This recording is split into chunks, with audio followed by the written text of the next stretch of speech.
आइए मित्रों, हमारे YouTube चैनल स्वाध्याय में आपका हार्दिक स्वागत, अभिनंदन। आज हम आपके लिए लेकर आए हैं पुराणों के रत्न इस शीर्षक से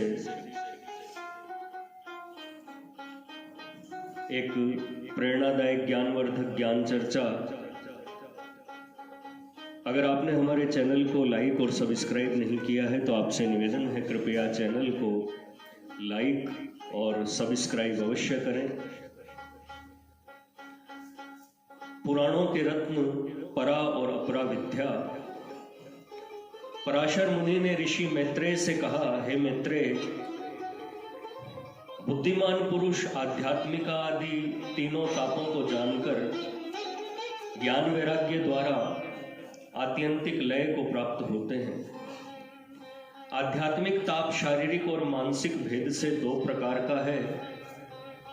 इनमें से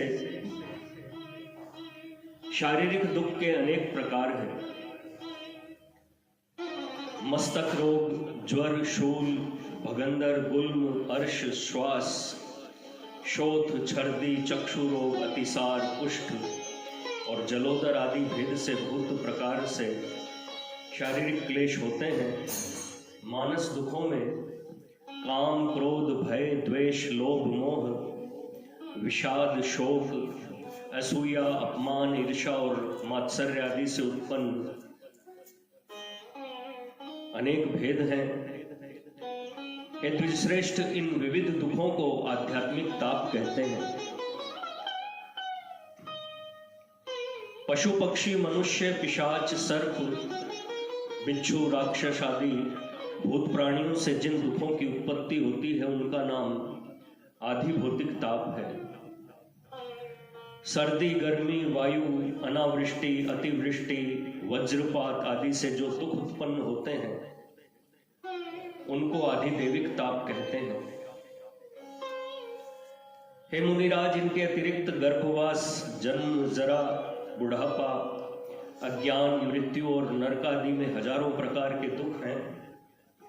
बहुत से मल द्वारा ढके हुए गर्भ में सुकुमार शरीर को उदर के कीड़े काटते हैं। जेर से लिपटा हुआ वह बालक माता के खाए हुए खट्टे, कड़वे, तीखे, गर्म और नमकीन भोजन द्वारा अत्यंत कष्ट से जीता है। हाथ पैर को पूरी तरह फैला नहीं सकता, मलमूत्र में पड़ा रहता है। श्वासहीन रहने पर भी सचेतन भाव से पूर्व जन्म के कर्मों का स्मरण करता हुआ पराधीनता में समय बिताता है। इसके बाद जन्म होने के समय मलमूत्र, शुक्र, रुधिर द्वारा लिपटकर वह प्राजापत्य नामक वायु से बड़ी ही पीड़ा को प्राप्त होता है। उसी समय अत्यंत प्रबल सूती नामक वायु उसके मुख को नीचे की ओर कर देती है। तदनंतर वह जीव बड़े क्लेश से माता के पेट से योनि द्वारा बाहर निकलता है। हे मुनि सत्तम, जीव जन्म होते ही मूर्छित हो जाता है। फिर बाहर की वायु के लगने से क्रमशः उसमें चेतना आती है और पूर्व संस्कारों को भूल जाता है। तब वह कांटों से बिंधे हुए और आरे से विदीर्ण किए हुए कृमि की तरह जमीन पर पड़ जाता है। उसमें अपने आप करवट बदलने और देह खुजलाने तक की शक्ति भी नहीं होती। दुग्धपान आदि आहार के लिए भी वह पराधीन ही रहता है। मलमूत्र में पड़ा रहता है, कीड़े और मच्छर काटते हैं और उसमें यह सामर्थ्य नहीं है कि वह इन दुखों से अपने को छुड़ा सके। इस प्रकार जन्म और बालकपन में जीव अनेक प्रकार से आदि भौतिक आदि दुख भोगता है। ज्ञानांधकार से आच्छादित विमूढ़ अंतःकरण का वह मनुष्य मैं कहाँ से आया हूँ, कौन हूँ, कहाँ जाऊंगा और मेरा क्या स्वरूप है आदि कुछ भी नहीं जानता। मैं किस बंधन से संसार कारागार में कैद हूँ, इसका कोई कारण है या बिना कारण ही मुझे यह दुखों की राशि भोगनी पड़ती है।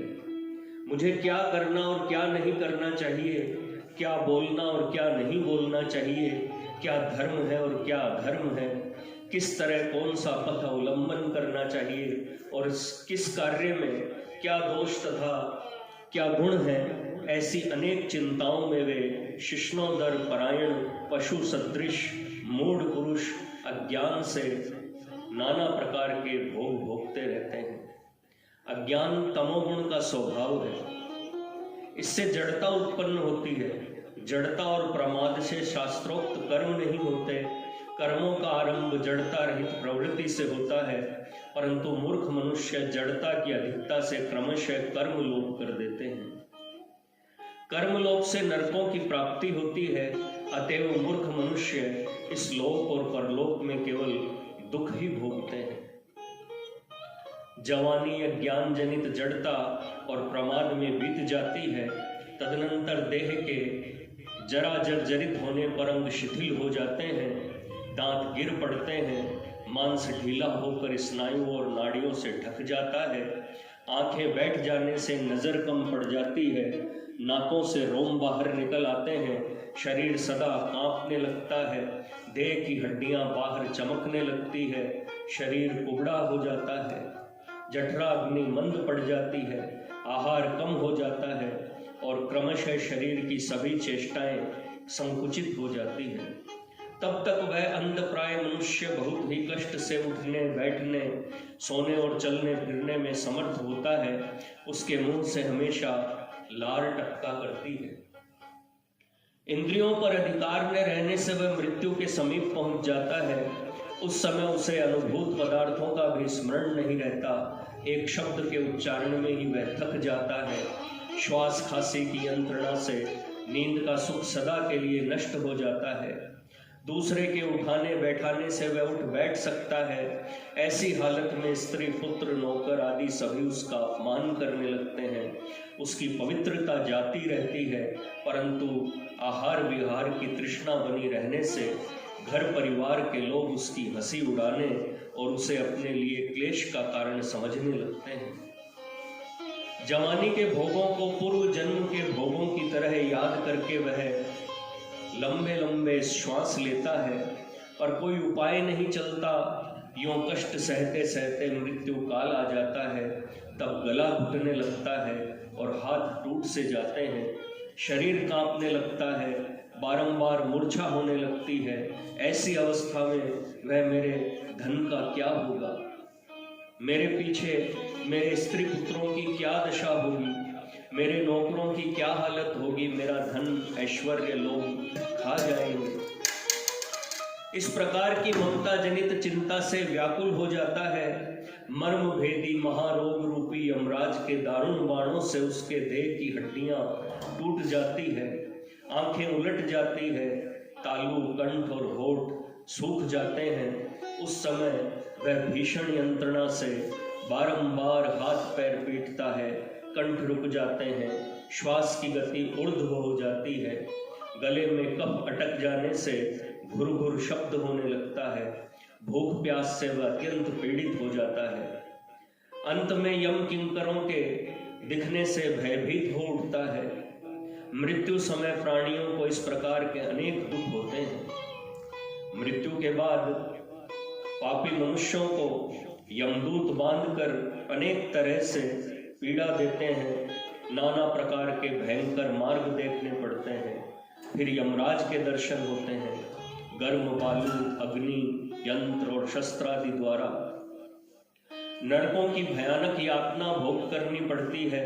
यमदूत करोध से काटते हैं, जलते हुए कड़ाहे में डाल देते हैं, कुठार ले आघात करते हैं, जमीन में गाड़ देते हैं, शूली पर चढ़ा देते हैं, बाघ के मुख में डाल देते हैं, गिद्धों से शरीर नुचवाते हैं, हाथियों के पैरों तले रुंधवाते हैं, उबलते हुए तेल में डाल देते हैं, शार और कादे से लिपट देते हैं, ऊपर से नीचे डालते हैं और फेंकने के यंत्र द्वारा दूर फेंक देते हैं।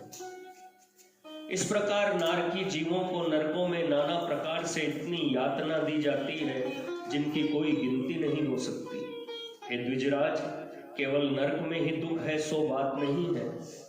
स्वर्गवासी पुण्यात्मा पुरुष भी पतन के भय से सदा दुखी रहते हैं। इस प्रकार कर्म फल भोगने पर जीव फिर गर्भ में आकर जन्म ग्रहण करता है तथा पुनः उसी तरह मृत्यु को प्राप्त हो जाता है। कोई जन्मते ही, कोई लड़कपन में, कोई जवानी में, कोई प्रौढ़ अवस्था में और कोई वृद्ध होकर मृत्यु के मुख में चला जाता है। जैसे कपास का बीज कपास से व्याप्त रहता है, इसी प्रकार यह जीव भी जीवन भर नाना प्रकार के दुखों से व्याप्त रहता है। अर्थ के उपार्जन, पालन और नाश में तथा प्रियजनों की विपत्ति में मनुष्य को नाना प्रकार से कष्ट सहने पड़ते हैं। हे मैत्रेय, जो सब पदार्थ मनुष्य को पहले प्रीतिकर मालूम होते हैं, वे ही परिणाम में दुख के कारण हो जाते हैं। स्त्री, स्वामी, भृत्य, घर, धन, परिवार और जमीन द्वारा मनुष्य को जितना क्लेश होता है, सुख उसकी अपेक्षा बहुत ही थोड़ा हुआ करता है। इन सब दुख रूप सूर्य के ताप से तापित चित्त मनुष्यों को मुक्ति रूपी वृक्ष की शीतल छाया को छोड़कर अन्यत्र कहीं भी सुख नहीं मिल सकता। गर्भ, जन्म, जरा आदि से उत्पन्न इन त्रिविध दुखों की एकमात्र परम औषध भगवत प्राप्ति ही है। भेषजम भगवत प्राप्ति।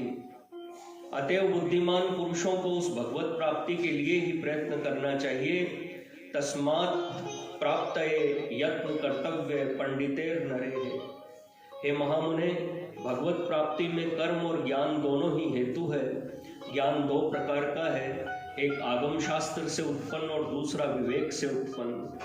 इनमें आगम से उत्पन्न ज्ञान से शब्द ब्रह्म और विवेक से उत्पन्न ज्ञान द्वारा परब्रह्म जानने में आता है। जैसे दीपक से अंधकार का नाश होता है, वैसे ही शास्त्र जन्य ज्ञान से शब्द में ब्रह्म के जानने पर कुछ अंशों में तो अज्ञान का नाश होता है, परंतु जैसे सूर्य के उदय होने पर अंधकार का पूर्ण नाश हो जाता है, इसी प्रकार विवेक जन्य ज्ञान से परब्रह्म को जान लेने पर संपूर्ण ज्ञान नष्ट हो जाता है। मनु महाराज ने कहा है, ब्रह्म दो प्रकार का है, प्रथम शब्दमय और दूसरा परम शब्द ब्रह्म का ज्ञान हो जाने के बाद परब्रह्म का होता है। विद्या भी कर्म और ज्ञान रूप से दो प्रकार की है। अथर्वणी श्रुति में ऐसा ही कहा गया है। पराविद्या द्वारा अक्षर ब्रह्म की प्राप्ति होती है। ऋग्वेदादिमयी विद्या ही पराविद्या है। अव्यक्त, अजर, अचिंत्य, नित्य, अव्यय, अनिर्देश्य, अरूप, हस्तपदादि रहित विभू, सर्वगत भूत समूहों का बीज रूप होने पर भी अकारण तथा व्याप्य और व्यापक सभी रूपों में मुनिगण ज्ञान चक्षु से जिसका दर्शन करते हैं, वही परब्रह्म है।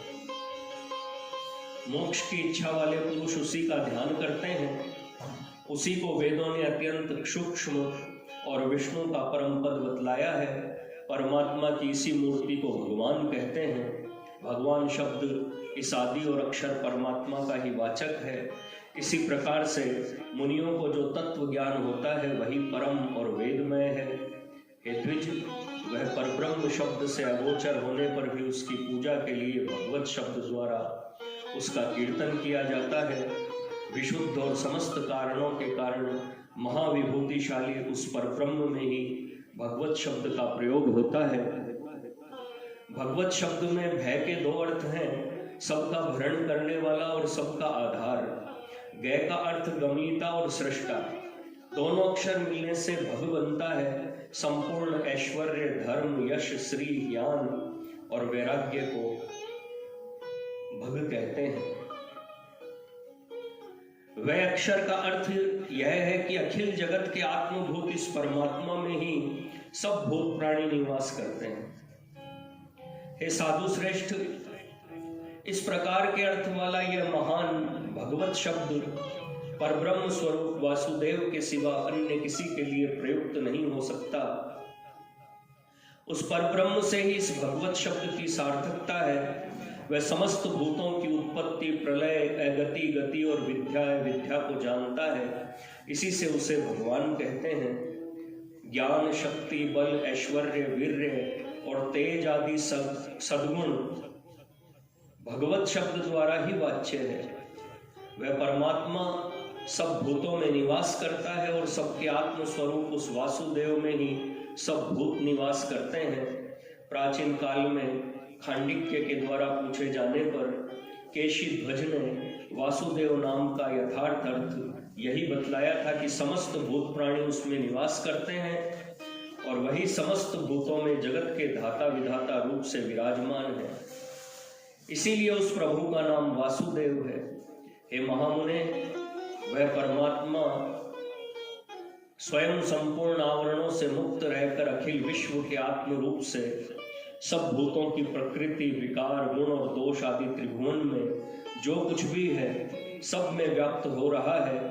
समस्त कल्याण गुण स्वरूप वह परमात्मा अपनी शक्ति के कण मात्र से संपूर्ण भूत प्राणियों को आवृत कर अपनी इच्छा से अनेक प्रकार के रूप धारण करके जगत का अनंत कल्याण कर रहा है। जो तेज बल ऐश्वर्य महाबोध स्वरूप है, अपने वीर्य और शक्ति का एकमात्र आधार है, परात्पर है, जिसमें क्लेश का लेश भी नहीं है, वही ईश्वर व्यष्टि और समष्टि रूप है। वही व्यक्त और अव्यक्त रूप है, वही सबका स्वामी और सर्वत्रगामी है, वही सर्ववेत्ता और सबका शक्ति स्वरूप है और उसी का नाम परमेश्वर है। जिस ज्ञान के द्वारा इस प्रकार के निर्दोष, विशुद्ध, निर्मल और एक रूप परमेश्वर को जाना और देखा जा सकता है, वही ज्ञान है और उसी का नाम पराविद्या है। जो इसके विपरीत है सो अज्ञान है और उसी को अपराविद्या कहते हैं।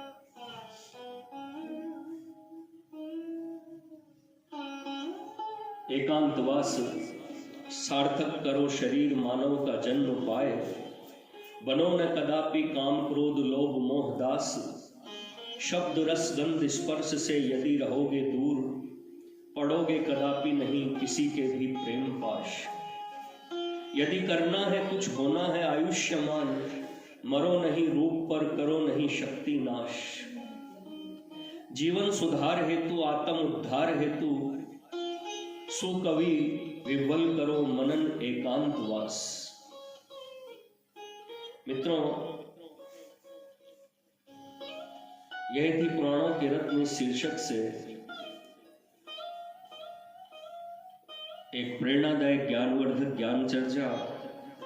अगर आपको हमारा चैनल पसंद आए तो इसे लाइक और सब्सक्राइब अवश्य करें। धन्यवाद।